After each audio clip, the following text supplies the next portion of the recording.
Good morning बच्चों। कक्षा 10 की गणित की कक्षा में आप सबका स्वागत है। हम पढ़ रहे थे बच्चों द्विघात समीकरण।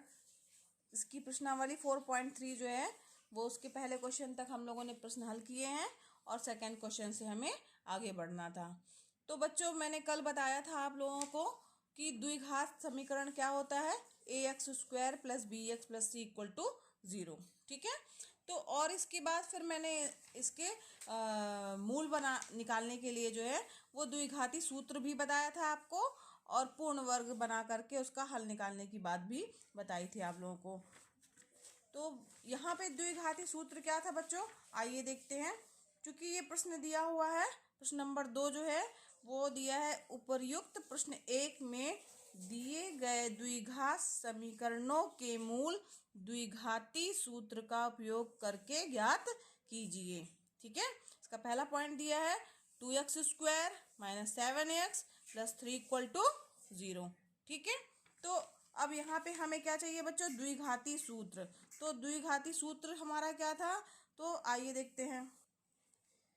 हाँ बच्चों, तो द्विघाती सूत्र था कि यदि b² - 4ac > 0 है तो द्विघात समीकरण ax² + bx + c = 0 के मूल क्या होंगे बच्चों, मूल -b ± √b² - 4ac/2a हैं। ठीक है। तो यह सूत्र जो है द्विघाती सूत्र कहलाता है और इसके द्वारा हम मूल ज्ञात करते हैं। मूल ज्ञात करने के लिए जो है मूल क्या होंगे द्विघाती सूत्र के अनुसार, -b ± √b² - 4ac/2a। ठीक है। एक बार प्लस लेंगे और एक बार माइनस लेंगे। चलिए आइए इसी सूत्र के माध्यम से सवाल हल करते हैं। देखिए बच्चों, अब यहाँ पे हम क्या लिखेंगे हल करते समय, उपर्युक्त समीकरण की तुलना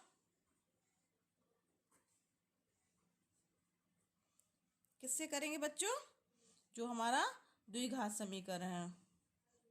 क्या है द्विघात समीकरण बच्चों, ax² + bx + c = 0। ठीक है। तो उपयुक्त समीकरण की तुलना द्विघात समीकरण से करने पर अब करेंगे तो हमें क्या प्राप्त होगा, a बराबर क्या मिलेगा बच्चों, a की जगह देखिए क्या दिया हुआ है 2। ठीक है।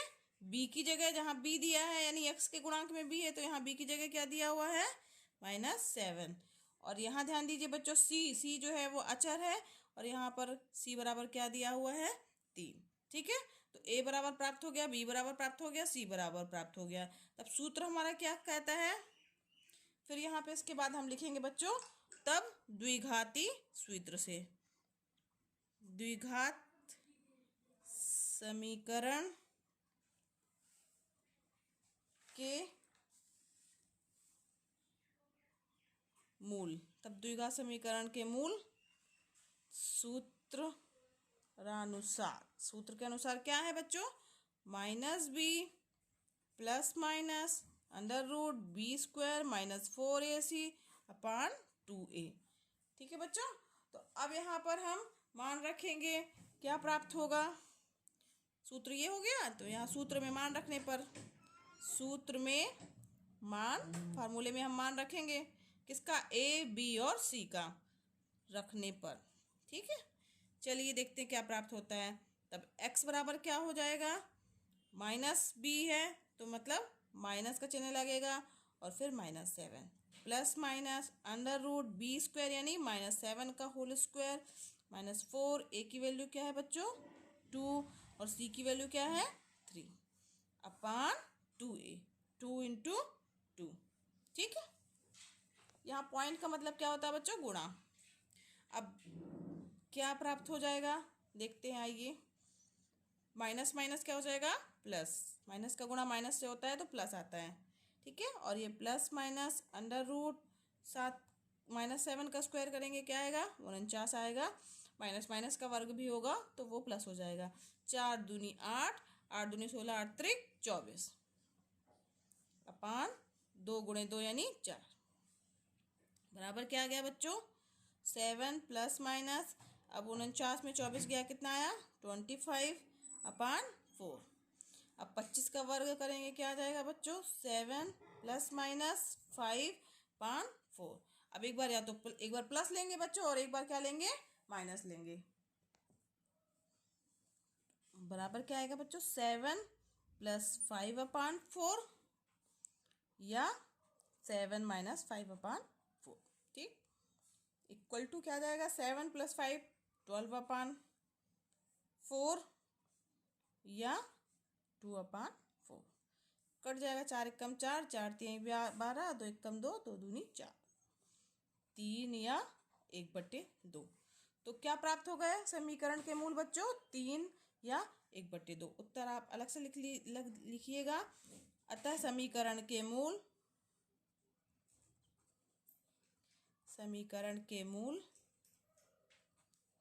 3 व 1/2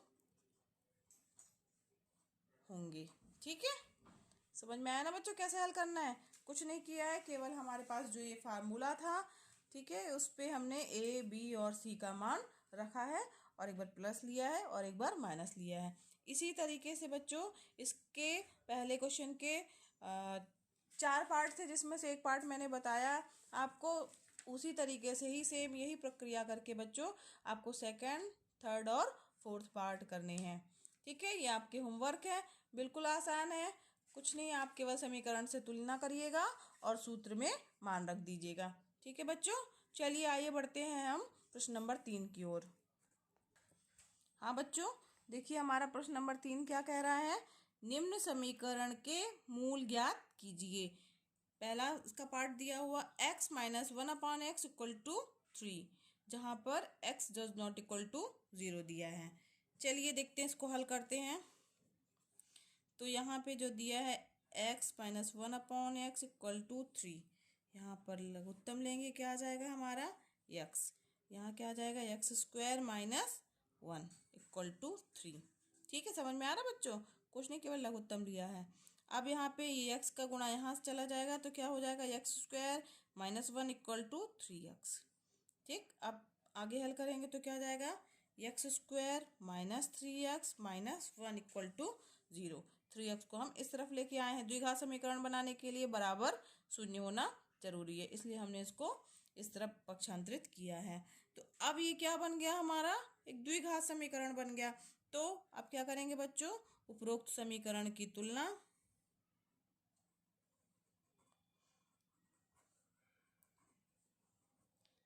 किससे करेंगे? जो हमारा द्विघात समीकरण था, क्या था बच्चों?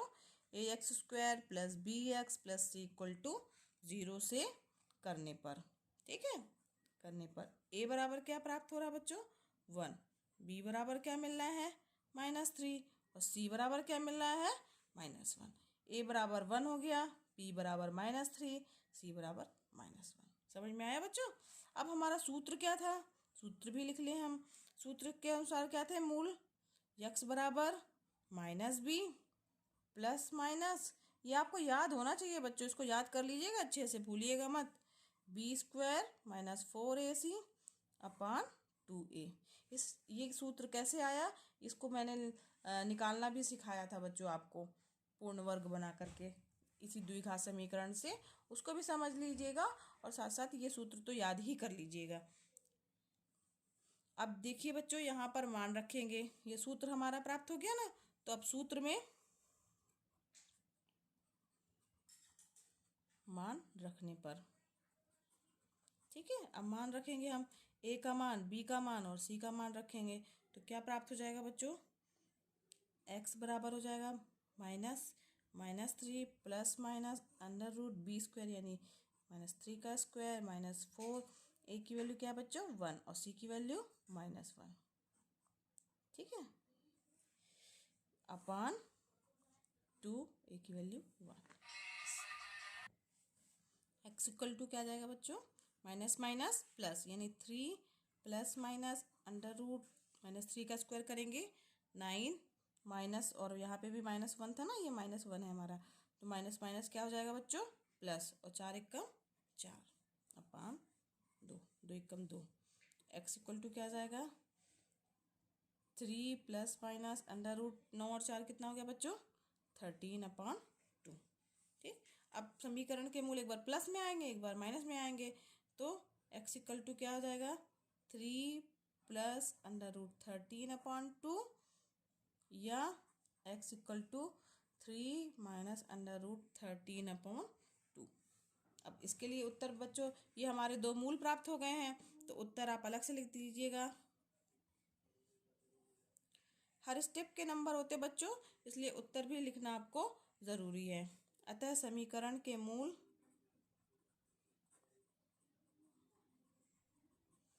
3 प्लस √13/2 व 3 माइनस √13/2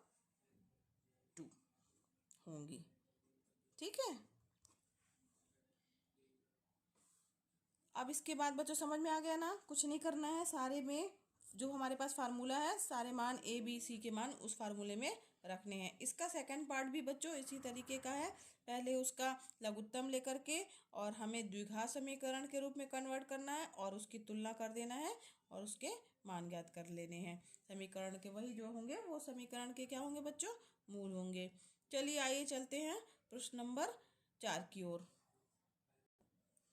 हाँ बच्चों, क्वेश्चन नंबर 4 क्या कह रहा है, 3 वर्ष पूर्व रहमान की आयु वर्षों में का व्युत्क्रम और अब से 5 वर्ष पश्चात आयु के व्युत्क्रम का योग 1/3 है, उसकी वर्तमान आयु ज्ञात कीजिए। हमें क्या ज्ञात करना है बच्चों, रहमान की वर्तमान आयु। तो सबसे पहले इसको हल करते समय हम सबसे पहले जो है वर्तमान आयु जो है ज्ञात करने के लिए लिखा, उसी को मानेंगे हम। मान लिया रहमान की वर्तमान आयु क्या है बच्चों, यक्स। तो क्या लिखेंगे, माना रहमान की वर्तमान आयु कितनी है, x वर्ष है। ठीक है, अब प्रश्न हमारा क्या कह रहा है, 3 वर्ष पूर्व, तो 3 वर्ष पूर्व रहमान की आयु क्या होगी बच्चों, 3 वर्ष पूर्व रहमान की आयु, तो 3 वर्ष पहले मतलब है उसमें 3 घटा देंगे उसकी वर्तमान आयु में, x-3 वर्ष होगी। ठीक, फिर इसके बाद क्या लिखा है, का व्युत्क्रम, तो व्युत्क्रम मतलब होता है बच्चों 1/, करके वही चीज जो चीज दी हुई है उसका व्युत्क्रम, किसी भी संख्या का व्युत्क्रम जो होता है, जैसे ए कोई संख्या दी है उसका व्युत्क्रम क्या होगा बच्चों 1/a, तो ये आयु का व्युत्क्रम तो हम निकाल लेंगे 1/x-3 हो जाएगा। और अब से 5 वर्ष पश्चात, तो यानी हमें 5 वर्ष पश्चात की भी आयु चाहिए, तो क्या लिखेंगे, 5 वर्ष पश्चात रहमान की आयु, वर्तमान आयु क्या है बच्चों x, 5 वर्ष पश्चात यानी 5 वर्ष के बाद। अब बाद में क्या होगा, यानी उसमें 5 साल और जुड़ जाएंगे, तो x+5 वर्ष हो जाएगी उसकी आयु। अब हमारा प्रश्न क्या कह रहा है बच्चों,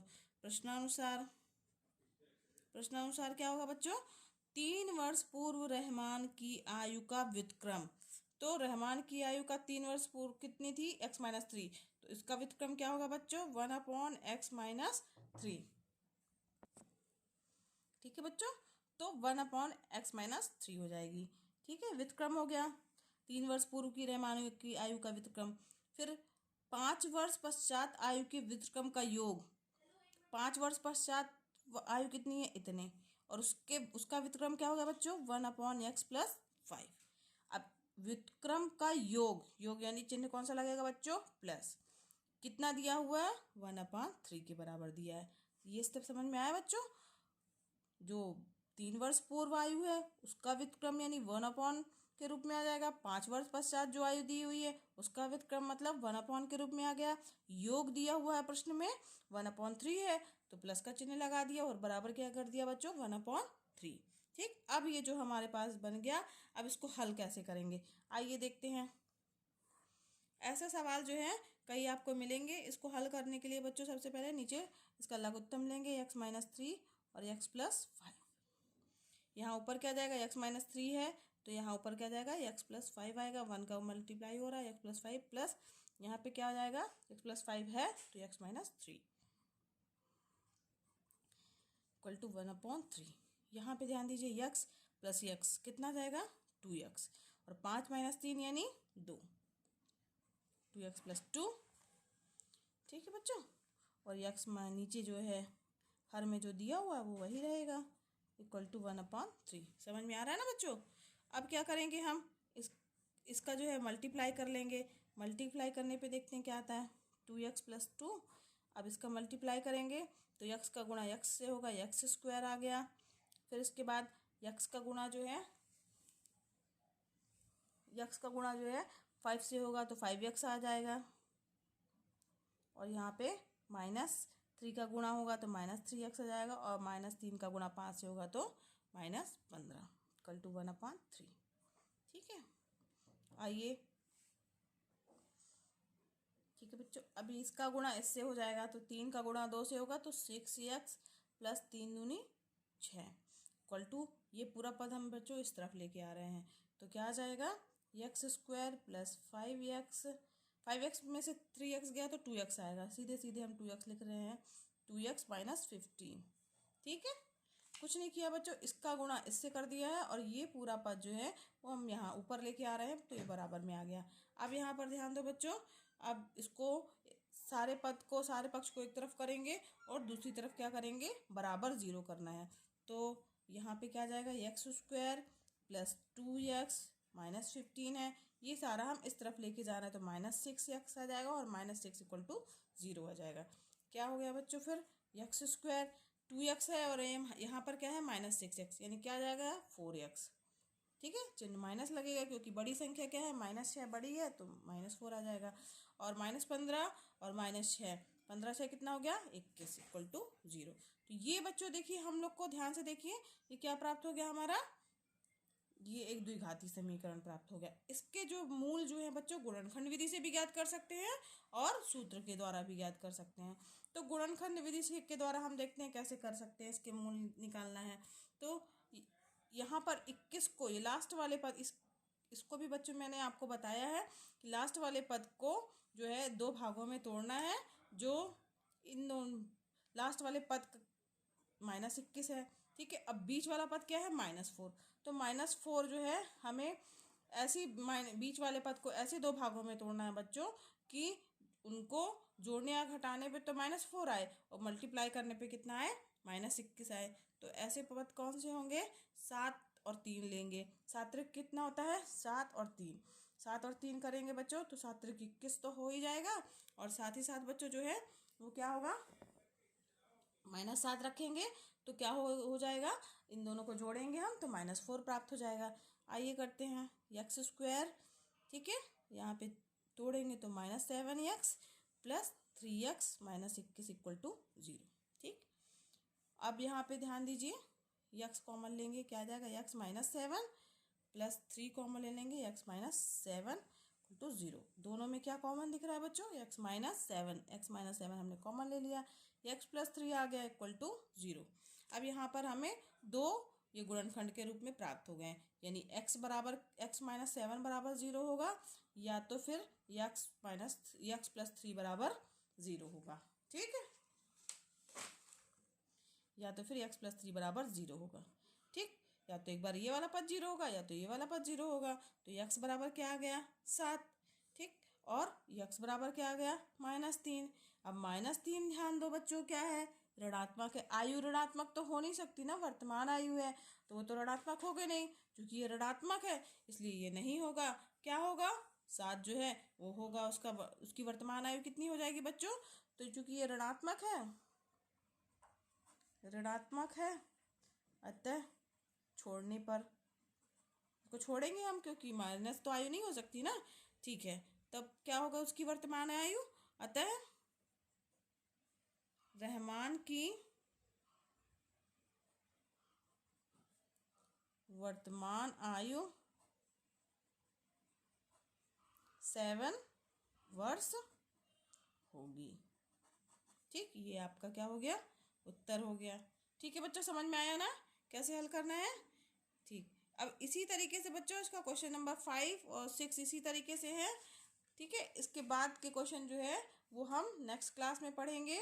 आज के लिए इतना ही बच्चों, आशा करते हैं कि आपको जो भी समझाया गया है वो समझ में आया होगा। मिलते हैं कल फिर, थैंक यू।